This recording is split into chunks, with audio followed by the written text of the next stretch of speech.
क्योंकि बिजनेस की एसेट्स है, इतने का स्टॉक पड़ा हुआ है, 14,000 है ना। क्लोजिंग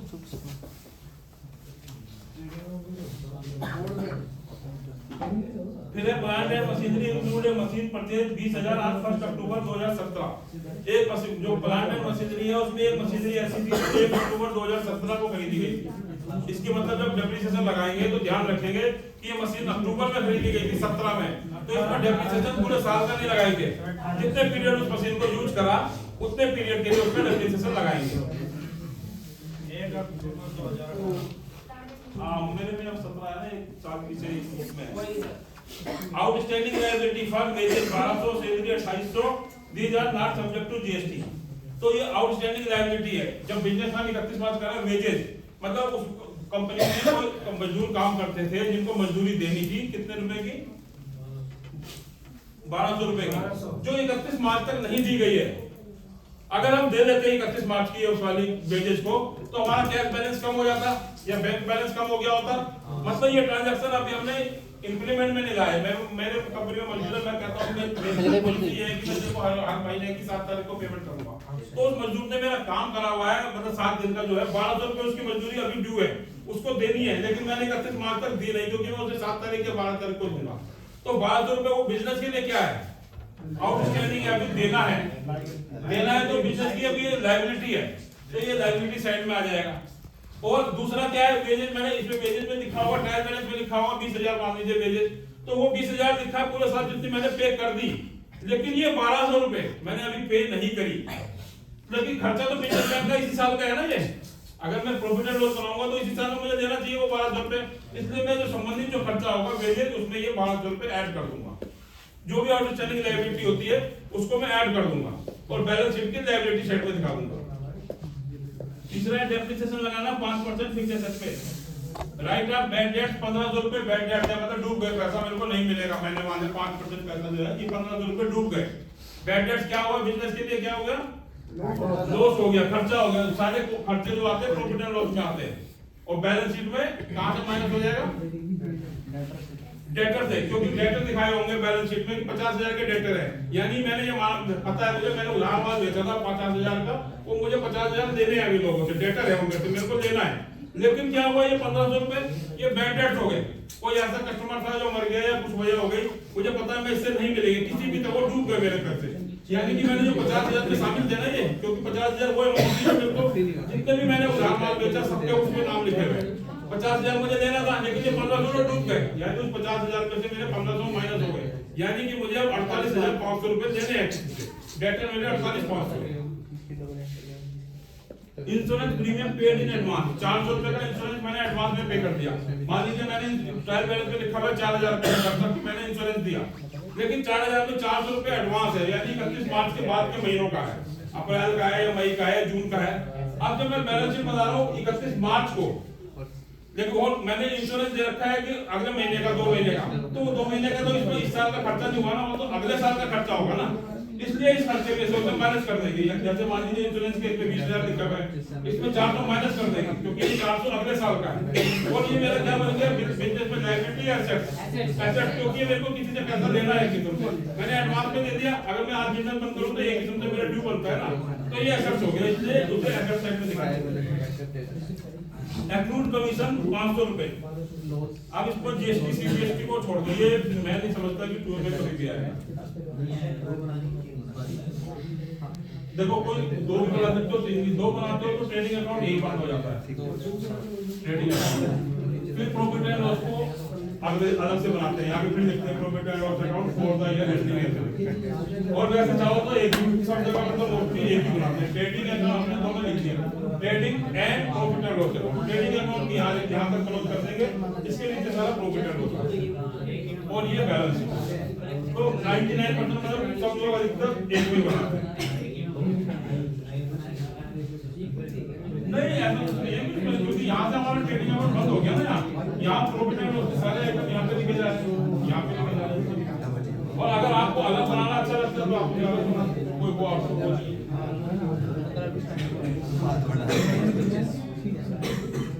एक्रूड कमीशन 500 रुपए। क्या हुआ ये एक्रूड कमीशन?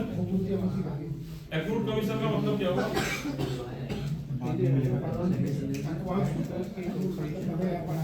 कोई ऐसा कमीशन जैसे कि वो बिजनेसमैन को जिस तरह का उसको कमीशन बेसिस पे काम करता है, जैसे कोई कार बेचता है तो उसको कमीशन मिलता है, या स्कूटर बेचता है तो उसे कमीशन मिलता है, तो कमीशन वाला उसका काम है, वो बिजनेस का छोटा मोटा काम कुछ ऐसा भी है, तो कमीशन उसका अप्रूव हो गया, मतलब उसका ड्यू तो हो गया। मैंने आपको कार बेच दी, मेरा कमीशन ड्यू हो गया, आपसे मुझे 500 रुपए देना, मैंने 28 मार्च को दे दी, बेच दी, वो काम कर दिया मैंने, मेरा कमीशन 28 मार्च को ड्यू हो गया, अप्रूव हो गया, मेरी अर्निंग में हो जाना चाहिए, अर्निंग होनी चाहिए मेरी, लेकिन उसने मुझे अभी ये दिया नहीं है, 31 मार्च तक उसने दिया नहीं है।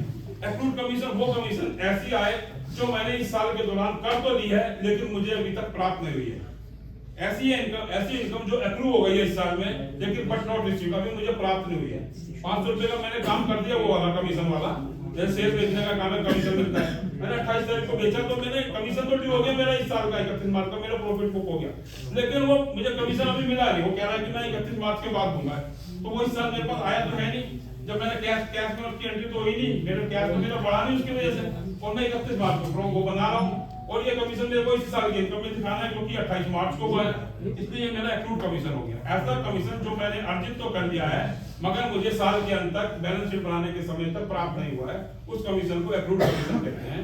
ये बैलेंस शीट के एसेट साइड में दिखाया जाता है, वो क्या कहते हैं, प्रॉफिट एंड लॉस के इनकम है जो क्रेडिट साइड में दिखाया जाता है, तथा बैलेंस शीट की एसेट साइड में दिखाया जाता है। अब हम इसको करते हैं क्वेश्चन को। फर्नीचर आ गया 16,000 का, कहाँ लिखेंगे फर्नीचर को? एसेट।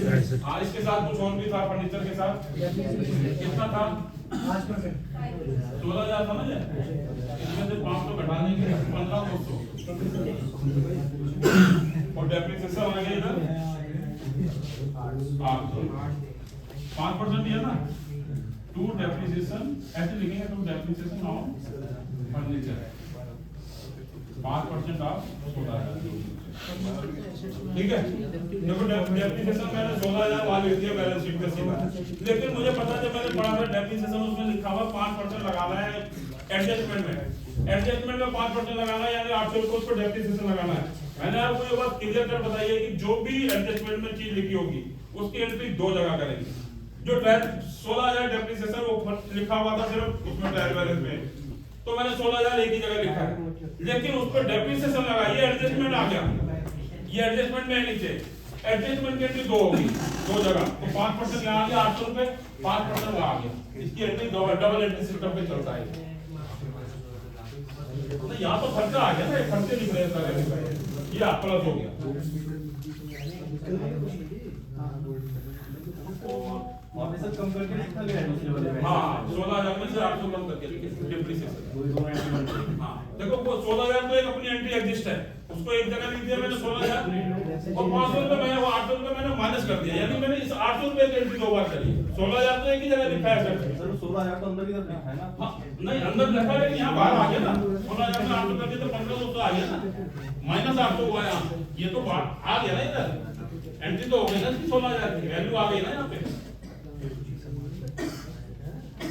उसके बाद क्या है, बिल्डिंग 1,60,000 की बिल्डिंग कहाँ जाएगी?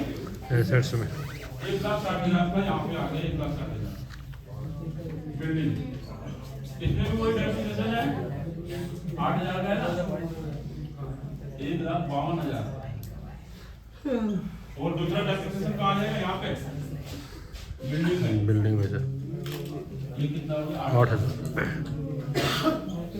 ठीक है जी सर। डेप्रिसिएशन की एंट्री 2 जगह हो गई, यहाँ पे भी हो गई, वहाँ हो गई, जो ट्रायल बैलेंस में अमाउंट लिखी थी वो एक ही जगह हो गई 1,60,000, ठीक है सर। तीसरा है डेटर, 60,000 रुपए के डेटर, मेरे को 60,000 रुपए मुझे किसी से लेना है, डेटर मतलब जिससे मुझे पैसा देना है, तो डेटर हो गया 60,000, डेट 60,000 इसके लिए कुछ कहा हुआ डेटर है 1,500 रुपए कुछ कहे गए थे, 1,500 रुपए। अब देखो ये डेटर ट्रायल बैलेंस में लिखा हुआ, मैंने एक जगह लिख दिया 60,000, लेकिन जब मैं एडजस्टमेंट किया तो मैंने देखा कि 1,500 रुपए बैड डेट्स हो गए, मेरे डूब गए, अब मुझे नहीं मिलेंगे 60,000। मुझे 60,000 क्या है? डेटर मतलब जिससे पैसा लेना है। इस डेटर में बहुत आदमी शामिल होंगे, राम मोहन सोहन, मतलब कई, किसी से 2,000 लेना है, किसी से 4,000 लेना है, किसी से जिसको उधार बेचा होगा, तो वो 60,000 मिलके बना। उसमें कोई ऐसा कस्टमर है 1,500 रुपए वाला जिसने मुझे पैसे नहीं दिए, मुझे पता है उसकी डेथ हो गई, अब मैं उस लीगल कार्रवाई भी करूँ तो नहीं वसूल पाऊंगा, मुझे पता लग गया ये चीज, मुझे आगे पता लगा। तो 15 रुपए बैड डेट मतलब मेरे डूब गए, यानी कि अगर मैं इस साल का बिजनेस का प्रॉफिट एंड लॉस निकाल रहा हूँ तो ये मेरा खर्चा ही हो गया, कि समझे मेरा लॉस हो गया, ये तो गया मेरा पैसा, नहीं मिल सकता। इसलिए इस बैड डेट को मैं यहाँ लिखूंगा, टू बैड डेट कितना था, 1500, और ये वहां से माइनस हो जाएंगे, यानी कि जो मैंने 60,000 लोगों से लेना था, अब मैंने दिखाऊंगा कि मेरे को 48,500 लेना है, 58,500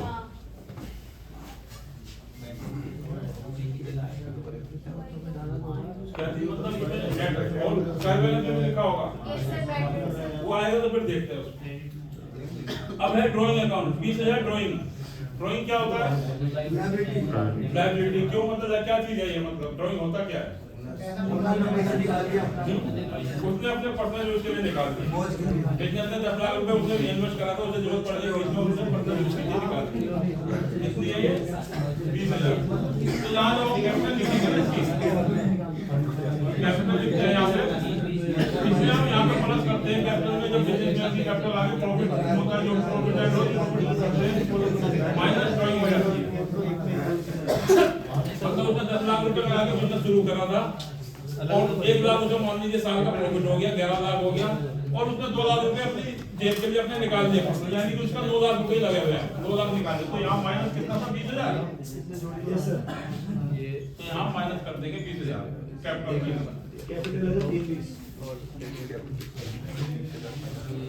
अब है plant and machinery 1,40,000। Plant and machinery है, एसेट है, ये चल जाएगी 1,40,000, ठीक है। प्लांट एंड मशीनरी 1,40,000 की है। अब उसमें कुछ कहा हुआ है, उसने डेप्रिसिएशन, इसमें डेप्रिसिएशन है 5%, 5% तो है ना डेप्रिसिएशन इसमें, 5% लगाना डेप्रिसिएशन के बारे में प्लांट एंड मशीनरी में लिखा हुआ है। इस प्लांट एंड मशीनरी में दुनिया भर की मशीनें जो बिजनेस में 20 मशीनें हैं, 300 मशीनों का टोटल है, जितना भी है 1,40,000। उसमें वो कह रहा है एक मशीन इसमें ऐसी थी, 20,000 की एक ऐसी मशीन थी जो मैं 1 अक्टूबर को खरीदी। इस 1,40,000 में एक मशीन ऐसी थी जो हमने 1 अक्टूबर को खरीदी 20,000 रुपए की, और 1,20,000 की दूसरी मशीन थी जो शुरू से है, 20,000 की है, वो हमने अक्टूबर में खरीदी। तो उस 20,000 की मशीनरी को हमने कितने महीने यूज करा इस साल? उस साल हमने 6 महीने, क्योंकि मार्च तक यूज करा। उस 20,000 पे तो लगाएंगे 6 महीने का डेप्रिसिएशन, बाकी 1,20,000 पे लगाएंगे पूरे साल का डेप्रिसिएशन, समझ गए? देखो 1,40,000 में एक ऐसी मशीन थी जो 20,000 की, जो हमने 1 अक्टूबर को खरीदी। जब हमने अक्टूबर को खरीदी तो पूरे साल का डेप्रिसिएशन तो लगाएंगे उसमें 5%, क्योंकि उस मशीन का हमने 6 महीने ही यूज करा है ना, तो उसको 6 महीने का डेप्रिसिएशन लगाएंगे। तो यानी कि 1,20,000 की तो मशीन की तो पूरे साल लगाया है यूज करी, यानी 1,20,000 के में 6,000 तो डेप्रिसिएशन आ गया, जो पूरे साल का 1,20,000 का 5% लगाओगे तो 6,000 आ जाएगा, और इस 20,000 का कितना आएगा? 500 प्लस 500, यानी 6500 रुपए माइनस कर देंगे, 1,33,500। कितना कैसे कर रहा तू?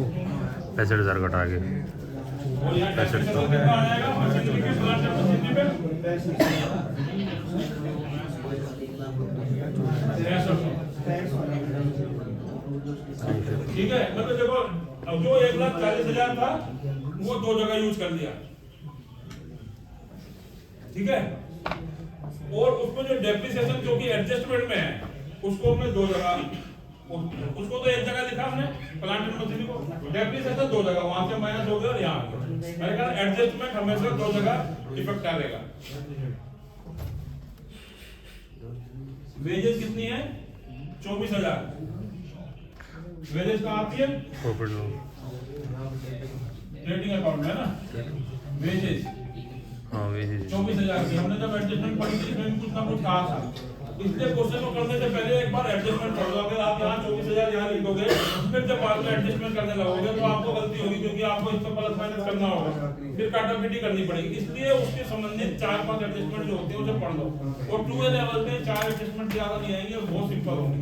आउटस्टैंडिंग क्रिकेट जैसे कई लोग पाए पैर मतलब वो चीज नहीं होगी 211 तो इसलिए वो एडजस्टमेंट को पढ़ लो जैसे कि आप देखो मैंने 24,000 का एडजस्टमेंट ना पढ़ी होती आपको पता है एडजस्टमेंट यहाँ आएगी आप सीधा जब एडजस्टमेंट करते हो उसमें कुछ आउटस्टैंडिंग है या प्रीपेड है माइनस करना होता तो माइनस करने के लिए आपको यहाँ जगह नहीं मिलती फिर आप काट के उसे वो करते इसलिए एडजस्टमेंट को पहले ही पढ़ लो 4-5 करके अब वेजेस के बारे में देखते कितना हुआ था 1200 आउटस्टैंडिंग है जो 1200 रुपये मजदूरों को मैंने पे करना है लेकिन किया नहीं है मैंने काम तो कर दिया मजदूरों ने मेरे पास लेकिन मैंने उसकी तनख्वाह को 10 तारीख को देता हूँ हर महीने की तो वो 10 तारीख का भी खर्चा उसका है तो 1200 रुपये भेजे जो वो भी इस साल का खर्चा हुआ क्योंकि उन्होंने मेरा काम तो कर दिया ना तो ये हो गया 25,900 जहाँ भी देखो गलत उसको तो बता देना तो टोटल अब वेजेस तो आउटस्टैंडिंग है दूसरी जगह भी कहीं ना कहीं लिखनी है क्योंकि एडजस्टमेंट 2 जगह एंट्री होनी है तो दूसरी जगह कहाँ जाएगा आउटस्टैंडिंग वेजेस 1200 अगला क्या है सैलरी 40,000 इसका भी है सैलरी कहाँ आती है सैलरी तो प्रॉफिट लॉस में सर प्रॉफिट एंड लॉस कितनी है 40,000 40,000 और आउटस्टैंडिंग कितनी है आप 2800 इसका आउटस्टैंडिंग है तो 2800 इसकी यहाँ ऐड होगी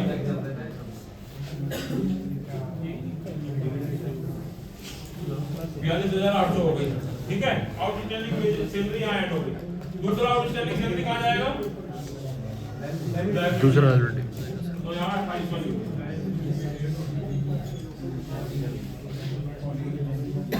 अगर क्वेश्चन में लिखा होता वेजेज एंड सैलरी तो कहाँ लिखते हैं उसको ट्रेडिंग में लिखा salary and wages profit and loss में सर जो पहला वर्ड लिखा है वो मेजर पोर्शन है उसका बिल्कुल इसके बाद क्या है बैड डेट 2,000 रुपए बैड डेट्स आ गए अभी हमने इसको पहले पढ़ा नहीं था सारा जब पढ़ लेते तो हम इसको हो जाएगा इसकी काटा पिटी हो जाएगी तो बैड डेट क्या है हमारा वैसे ट्रायल बैलेंस में लिखा हुआ है ये क्या है हमारा लॉस इस साल का खर्चा तो यहाँ 2,000 रुपए बैड डेट लिख देंगे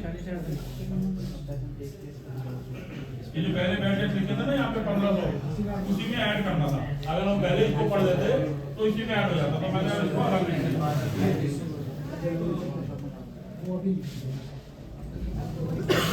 इसी को 35 कर सकते हैं ना 1500 ये बैड डेट अब परचेज कहाँ है 2,40,000 परचेज सामान खरीदा 2,40,000 अगला क्या है पढ़ते रहो आप बताते रहो इलेक्ट्रिसिटी चार्जेस ये कहाँ आएंगे P&L में आएंगे सर किसमें आएंगे इलेक्ट्रिसिटी चार्ज लॉस में कितना है 2400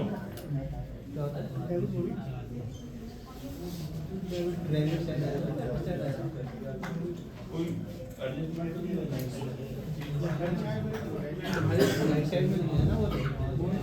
लॉस तो क्रेडिट साइड में आएगा ना अगला क्या है टेलीफोन चार्जेस कितने टेलीफोन चार्जेस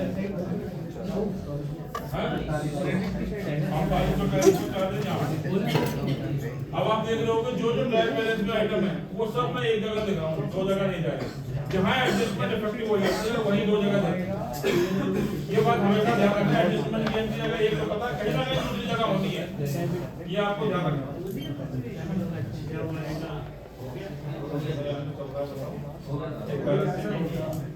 ये है इज ऑल इन ऑल लेकिन अभी जो है best of luck all of you thank you sir अरे अभी जो है आप लोगों की भी काफी अपॉर्चुनिटी है हम लोग तो रिटायर हो जाएंगे हां इवन तो प्राइमरी है एफओ बनना है टाइम पे आया रेलवे में तो जो भी अगर कोई मोस्ट ऑफ जो है मेरे ख्याल से लगभग 8:30 पे हैं। ये और एडवर्टाइज ये वालों के लिए तो टाइम ही चाहिए 8:30 का टाइम नहीं है